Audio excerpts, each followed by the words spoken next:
All right, everybody, welcome to the Successfully Unemployed show. I am super excited to have you here with us where we're learning how to become financially independent, make money without having that JOB, that just over broke job. And I'm super excited to have Suzi Whitford here with us. She's going to be showing us so many great things. So, Suzi, thank you for being here. Thank you so much for having me, Dustin. Man, okay, I want to jump right into it. How do you make money to provide for your family, help with your family without having a just over broke job? All right, so getting straight to it. So, in a nutshell, I grew an audience online and I figured out what they wanted and I created online products and then I promote those products to my audience. Pretty much as simple as that. Wow, that's great. How long have you been doing that now? 4 years, and we just hit the 1 million mark in profit. In profit, not just sales, in profit. In profit. Brilliant. That is fat. I can't wait to learn. Now, you didn't start that way. I mean, you had a job before and you love Excel and you love like numbers and stuff, but take us back to when you were working a regular job and then when reason why I call us we're extraordinary now is because we found a way to be extraordinary and make money outside of having a job. Like we're always taught to work a job and continue to work in a job in a career and eventually retire, but you got out of that and you now have a business and now you have the ability to help people as well as make money. So talk to us about when you first you had your job and then going through that process and the nervousness and all that stuff to actually start that business and go with it. All right, so I learned from my biggest role model, biggest example, my father. He is an engineer who was a civil engineer. So I studied engineering in college. I didn't want to do civil. It was a little too hard for me. So I went industrial. Industrial is more systems, more management, more of a little bit of the business side of engineering. So I did industrial engineering and so did my husband. So that's how we met. We both did industrial engineering. We were on track to become like our dream was to be a CEO of a big company one day. So we did internships at Walt Disney World, at General Electric, at Toyota, really, really big companies to then pave the way to like go into management and a little higher and then get into one of the C level titles. So studied really hard in school, both got our degrees in industrial engineering, graduated, worked for General Electric for a couple of years. Intern at Walt Disney World. Then when we started deciding to start a family, I worked for GE from home. So I got that remote job, which I'm like, okay, this is phenomenal.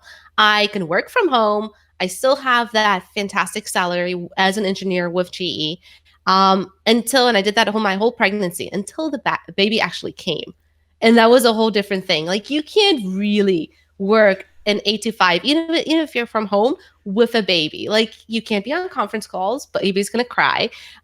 You can't nurse a baby and like talk to your boss on a video call. Like it's very inappropriate. So I decided to stop my job, even though it was a great gig being remote with GE, and John continued working. So here we are, we're starting our family. And I still have all that drive to work because I had that drive for 5 years studying and going through my career of being a big C-level person. And now I'm at home with a baby, which is fantastic, but there are pros and cons. And I'm like, what am I going to do? What am I going to do to help John out because our family's growing. We're thinking about having another baby. We want to have a big family. How are we going to do this where he's carrying all the financial burden on his shoulders?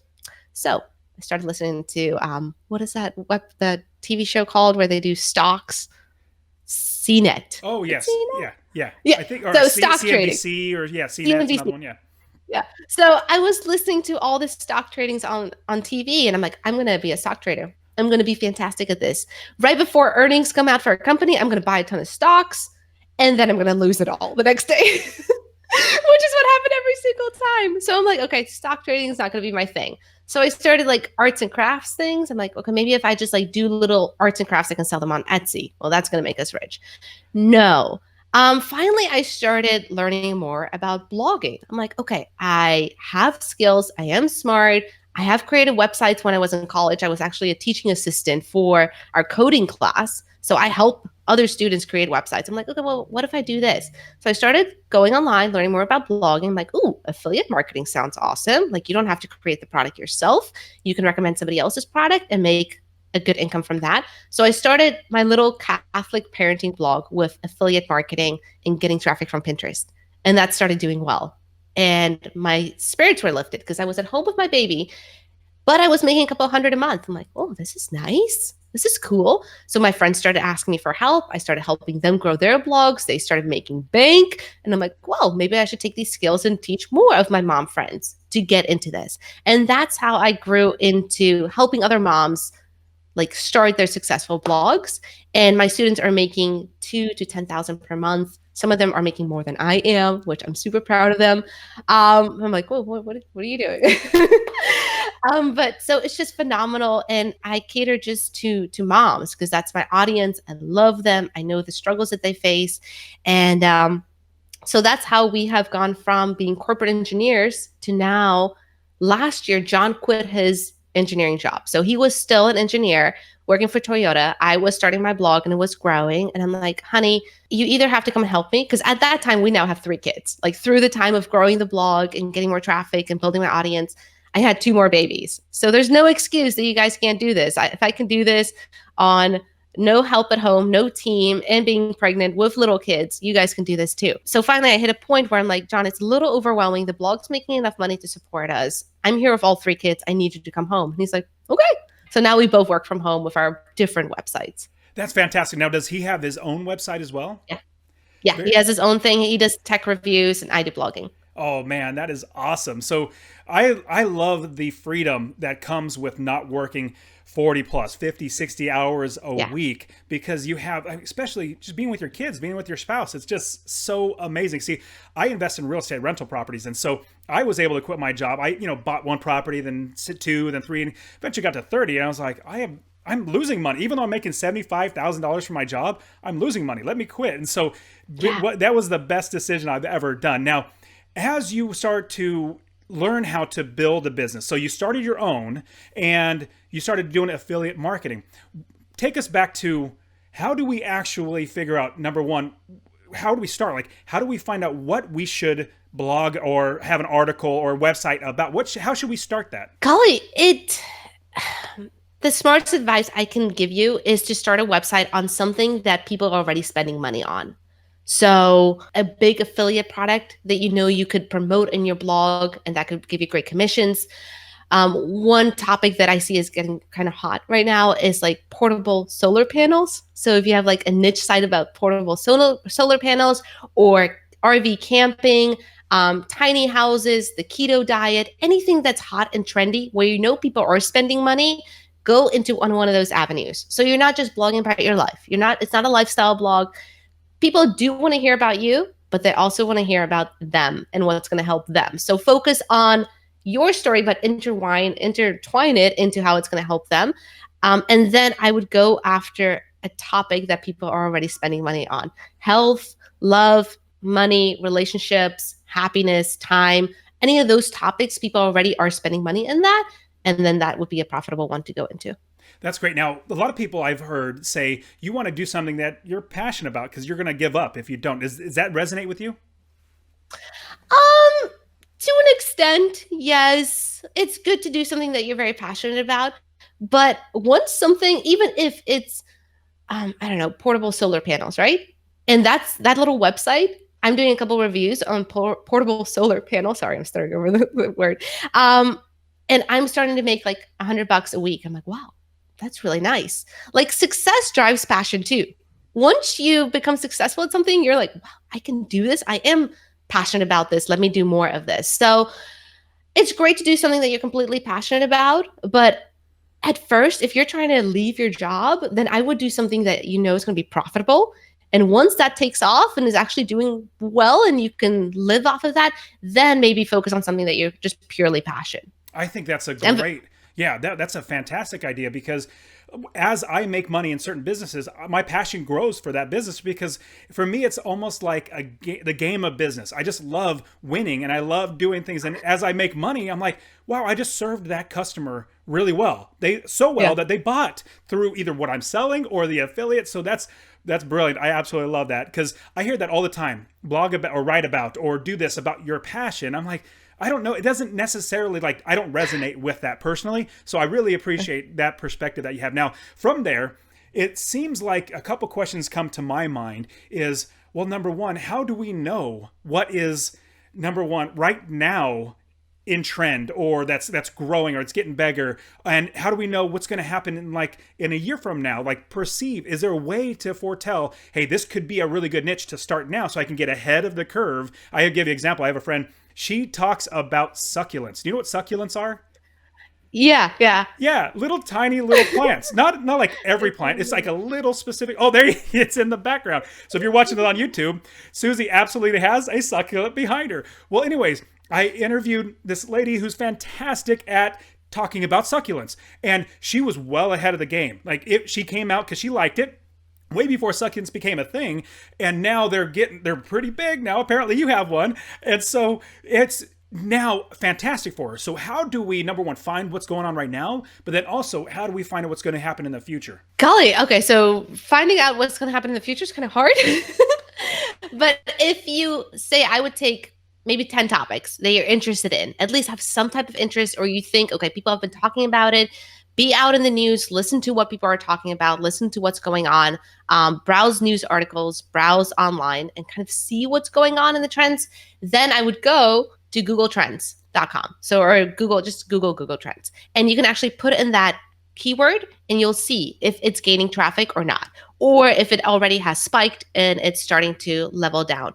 So you can also see like seasonality. Maybe RV camping is just over the summer. It's really good and you're going to get a lot of traffic then. So using Google Trends is helpful.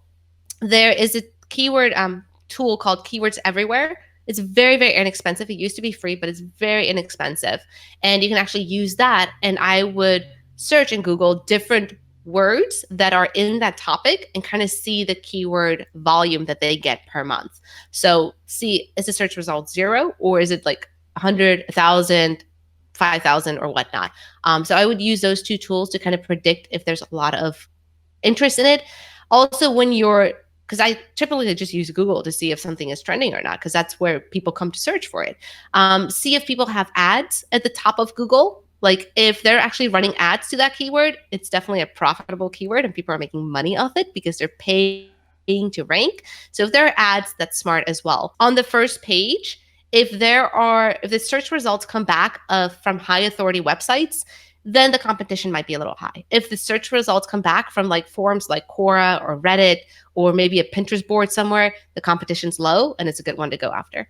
That makes a lot of sense. And so Google Trends is something that I think everybody should actually look at because you're seeing the trends, but you hit the nail on the head, I think, also with seasonality of certain things. I was talking to another blogger, another guy that had his website, and I basically came out to the one site that either he bought or was selling. Can't remember how it played out, but it was making a good amount of money. But it was literally in like 1 month out of the entire year. It was probably something around Christmas or something like that. The rest of the year, it didn't make any money. And so that's a great point, is seasonality and understanding that and looking at the trends. And they're great at giving you as much information as possible to help you. And so I utilize all that sort of stuff. Okay, so from there, it sounds like relatively quickly we should or could be able to start making $5, $10, $100. How soon would we and we'll get to setting up the certain stuff. I just want to know, how quickly should we start seeing a little bit of income?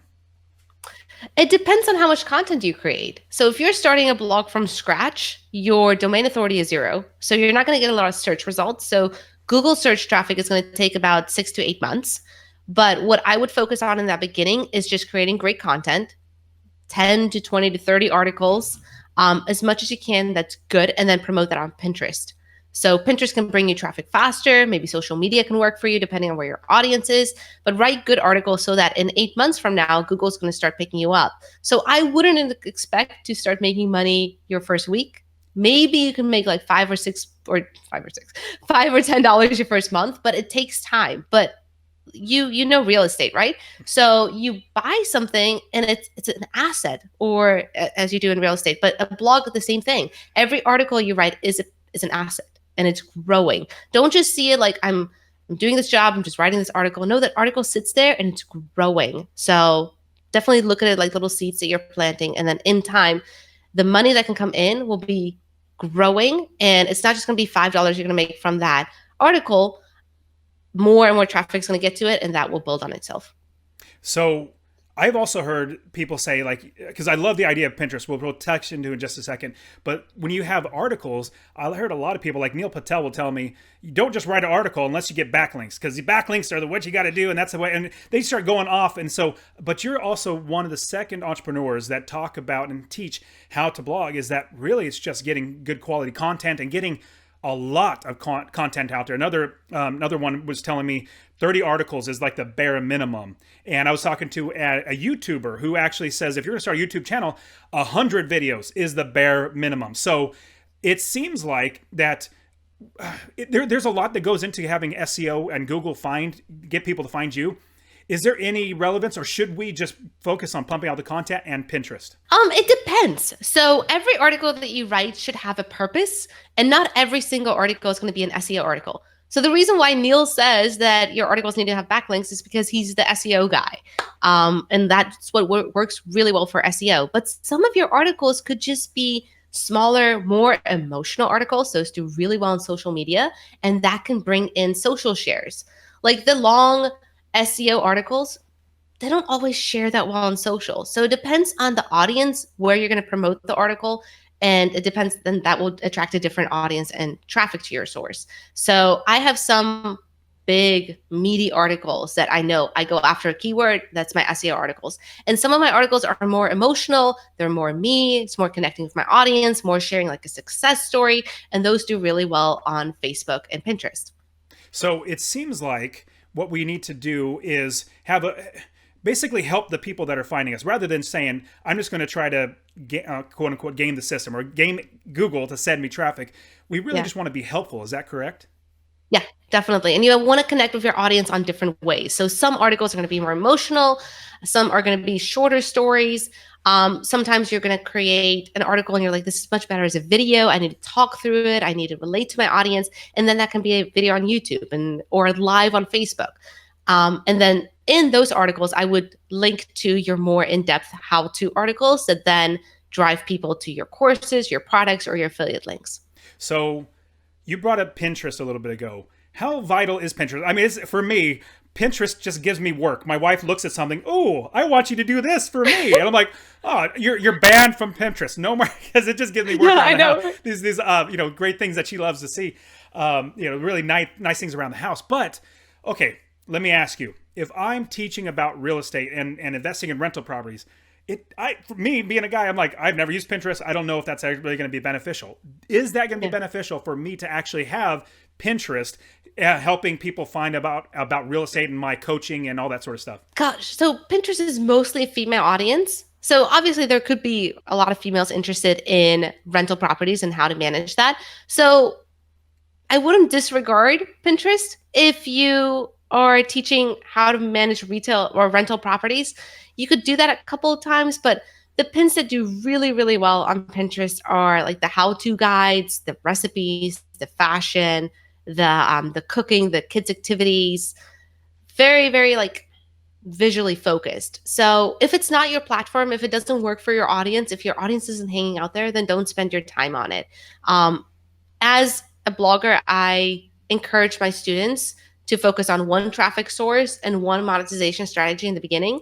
And then once you have accomplished that one and you've like done well with it, then go to a different traffic source and a different monetization strategy. But don't try to do everything, because there's a ton of strategies. They all work to some extent, but there's no way you can do them all. I think that's a great point. There are so many different things. Now, I have heard, tying on with that, I have heard some people say, I think maybe like Gary Vee, he probably said something like, be everywhere. Like literally be everywhere. I mean, when you have a lot of money like he does, you can pay other people to help you be everywhere. But if you're a mommy blogger or you're trying to get your small business going with articles and stuff, What's your thought about using the same, utilizing the same content and putting it where as many places you can, but at the same time not overwhelming yourself? Right. So I think people get overwhelmed because when they hear somebody say be everywhere, they're thinking like they're unique pieces of content. They're like, I'm doing something unique on Facebook, something unique on my blog, and something new on Pinterest. Where if you do want to spread your content a little wider, then repurpose your content. Maybe taking a blog post. This is what my husband loves to do. He writes a blog post one night and does a whole review. And then the next morning, he just records himself like walking through the blog post and comparing the two tools. And then it's the same piece of content and he repurposed it to be a YouTube video.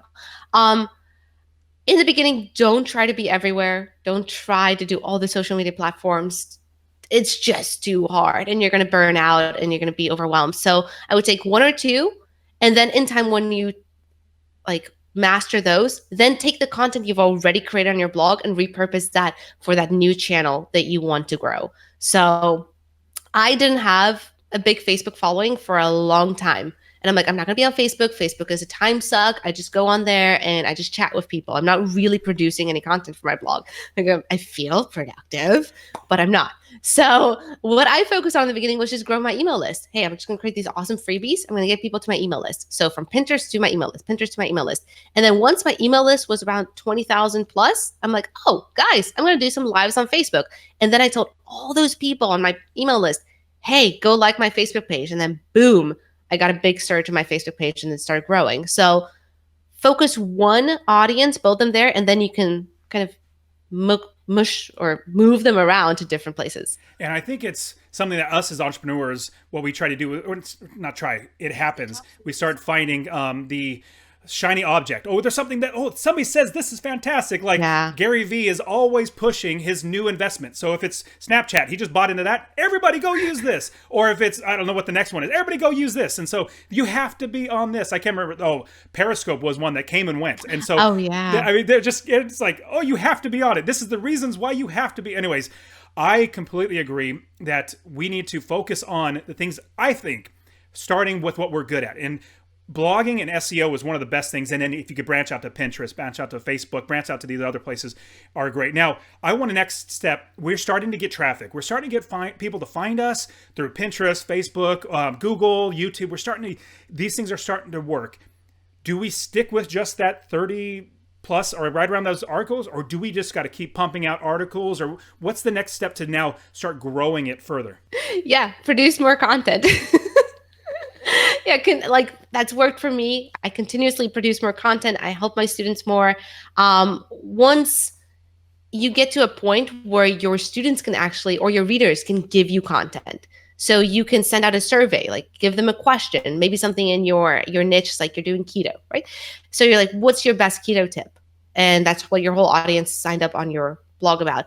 And then they're going to give you tips, and that could be an entire article. Or you can interview one of your readers about their keto journey. So there's different ways of generating content that you don't always have to create it originally yourself. So yes, you do have to keep creating content.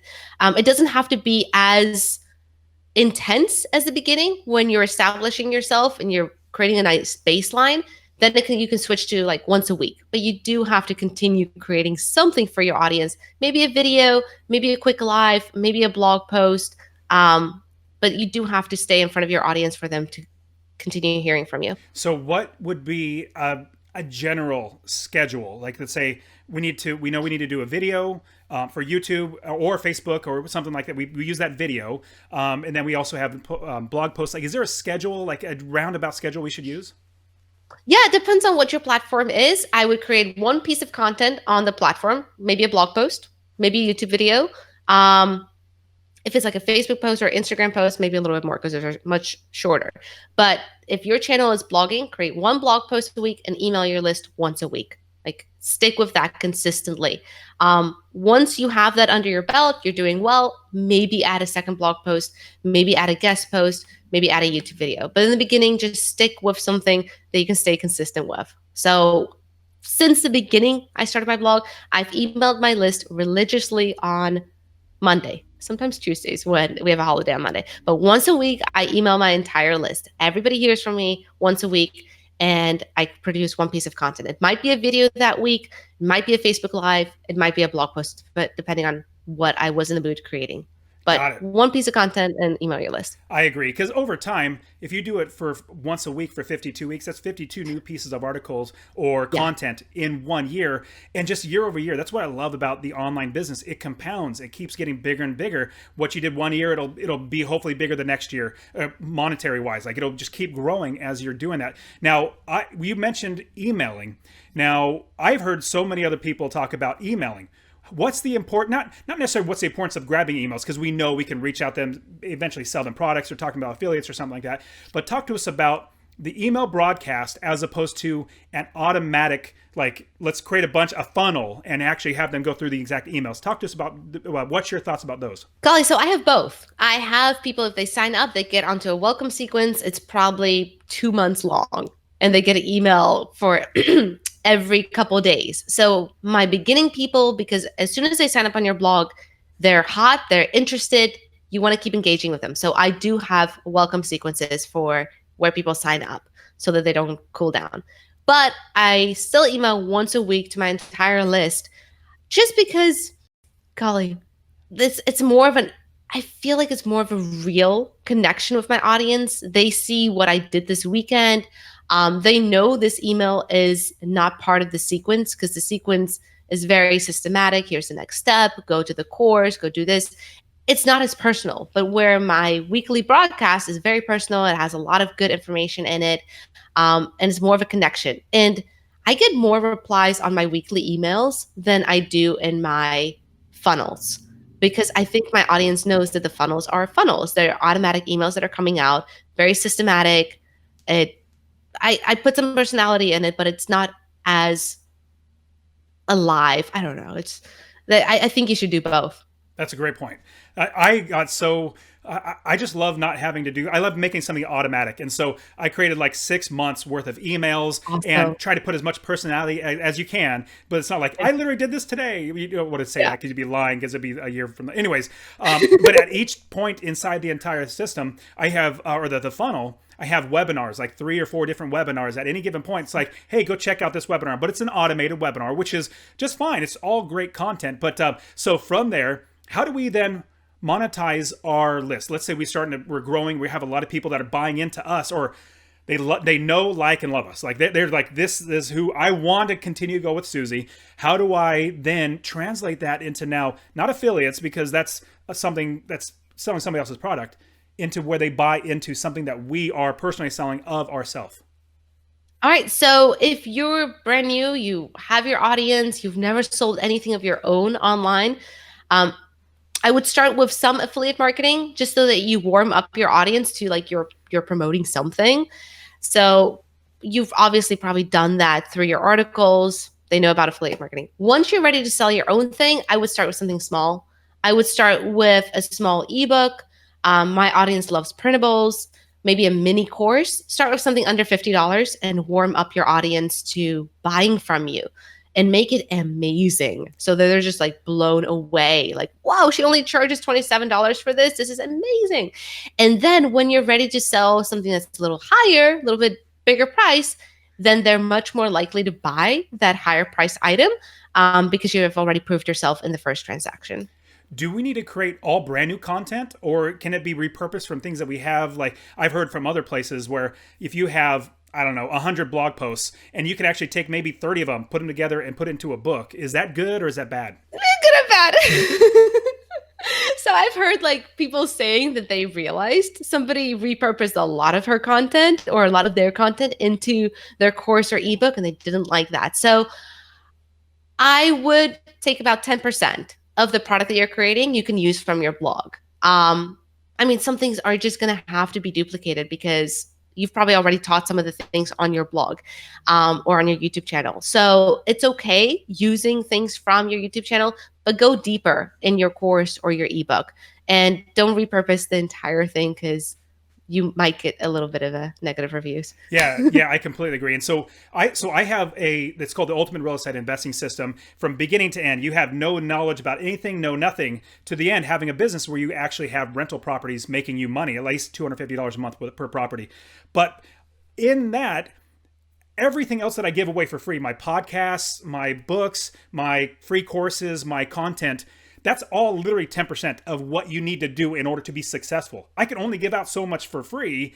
In fact, I can only give out so much, because there's just so much to learn, and the rest of it is inside the course. So I completely agree that, if you just repurpose what you've already put out someplace, I'm not the best fan of that. I would feel like I'm like, oh man, I could have just read it on the blog. So from there, how do we then scale the business to where we can actually quit our job, that just over broke job? How do we scale the business to get bigger?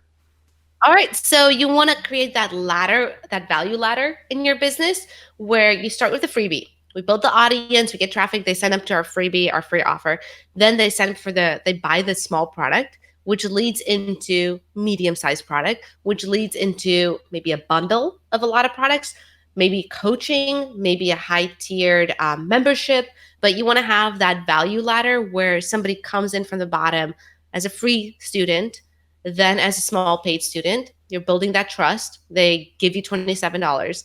Then they give you $97, get upsold, or you get an offer for the course or the mastermind or whatnot. And then that goes to a higher level product. So you can't grow everything from small $7 products. You need something that is a little higher price. And as people go through the value ladder, you try to help them and get them more successful. And that's how I've built my business, from starting with lots of free printables to small products to medium products to bundles. From there, it sounds like we would need to have more traffic too. That if you scale what you already have too, is there any other tips that you can give us to scale even more? Golly. So increase your conversion rates. So there's a tool called Thrive Leads. I use Thrive Leads on my blog to test out my opt-in offers and to run A/B tests. And that really helps because 1% is different from something converting at 5% to converting at 6% is 20 more subscribers per day. And that adds up to $500 more per month or more. So increase your conversions, get on other people's audiences. That helps to increase your traffic and increase your engagement and your reach.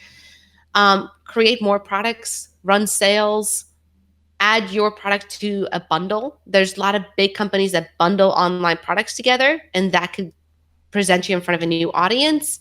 And then my traffic is not crazy. My blog's traffic is not insane. I just convert them really, really well. And you don't need hundreds of thousands of page views. If your blog is niche and you have a really engaged list, you can use that engaged list and really help them and recommend the right things.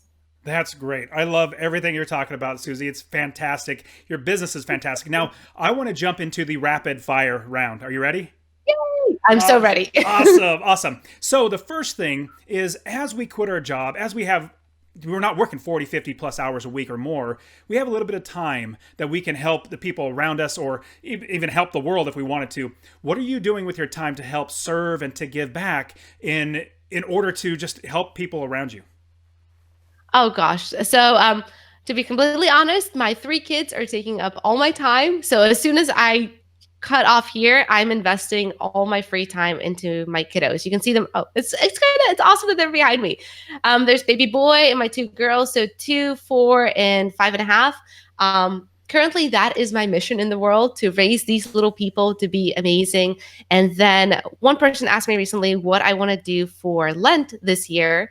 And instead of giving something up, I actually want to take my kids, especially my oldest, to a soup kitchen where we can be in the community and help cater to the homeless and those that really need it, so that she gets a good perspective on what actually is out there and how the world works. I think it's fantastic. I love that. Yeah, you can see. So everybody watching on YouTube, you see the pictures of my family all around, and so yeah, I love my kids. So I love that I get to see the whole time I've been checking out your kids in the background. They're just fantastic. So from there, the next question is, if you were going to give anybody any piece of advice, maybe a quick summation of how to get started doing what you're doing, what would it be? Golly, start with one traffic source and one monetization strategy and go after a niche where people are already spending money.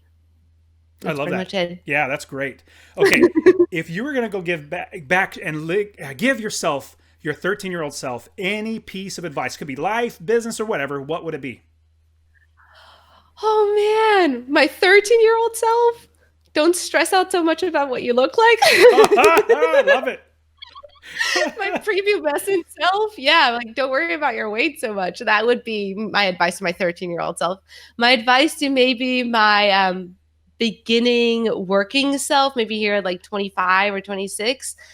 Um, golly, I would start creating my own thing, even if it's just something small on the side. If you have a job, just create something small on the side. Start learning, start listening to these podcasts, start gathering that information because you don't want to work in a job that you don't like for 30 plus 40 years. You want to start creating something. What if it just makes $500 per month?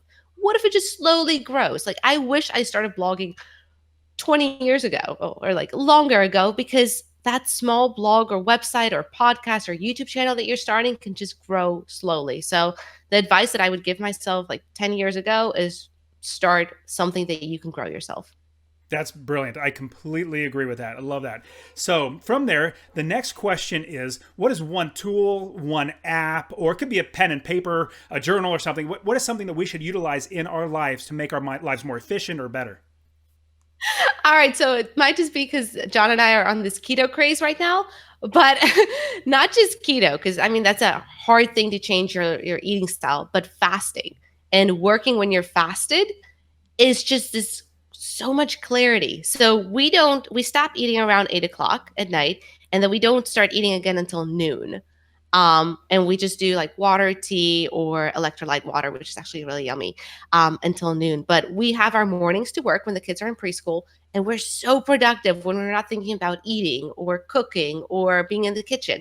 You just dedicate that time to working, and I work so much better when I'm fasted. So that's my little tip. It's free and it's easy to do. So, you do intermittent fasting and keto. That's awesome. I mean, most people say pick one, but you're doing both, which I've done both too. And I just remember my clarity, and I should get back on it. But the clarity of mind. Well, I literally only eat maybe once, twice a day. So it's usually dinner and maybe like a snack at like 3. I don't eat all morning, even when I go work out in the morning, just because I feel fine. Like just I guess my body has a slow metabolism. It's just the way it works out. But I'm so much more clear. Okay, so the last question is, what is one nonfiction book that you feel we should read to put into our lives? Oh man. Caldini, The Influence. That's I've nonfiction, right? I've never Actually, heard I of think it. fiction is real and nonfiction is not real. I always get Nonfiction confused is between the not. two. Yeah, fiction is not real. Nonfiction is where it is Yeah, real. Yes, nonfiction. Robert Caldini, The Power of Influence is phenomenal. I don't really tell a lot of people about it because it's so good, but that's an amazing book. The Power of Influence. Awesome. I'll have to check it out. Well, great. Well, Susie, you've been fantastic. You've given so much great wisdom and advice. Hopefully, people will be able to listen to this and say, you know what? If Susie can do it, I can do it. But at the same time, I want to reach out to Susie. So, how can they find you? Sure. You can just go to my blog, startedmomblog.com, or email me at suzi@startedmomblog.com. That's terrific. Susie, thank you so much for being on the show. I really, really appreciate it. And I am super excited that you are doing such a great job in business. So thank you very much for being here. Thanks for having me, Dustin. I appreciate it. All right, take care. That is it for today's show. Now, I would so appreciate it if you hit that like and that subscribe button. I want you to be a part of this. So subscribe so I can get you all this great content on how to be successfully unemployed. Now, I do want this show to be all about you. So in the comments, I would love to hear your comments of how this is a great way and how you're going to apply this to quit your job, or this is the worst way to be successfully unemployed, whatever it might be. Leave it in the comments below so that I can interact with you. I want to see how I can help you to quit your JOB, that just over broke job. So if you got anything out of this, I would love it if you shared with one person, said, hey, there is a way to be successfully unemployed and quit that just over broke job, and here's a way to do it, so share it with one person. So you guys are fantastic. Thank you so much for being here with me on the Successfully Unemployed show. We'll see you next time.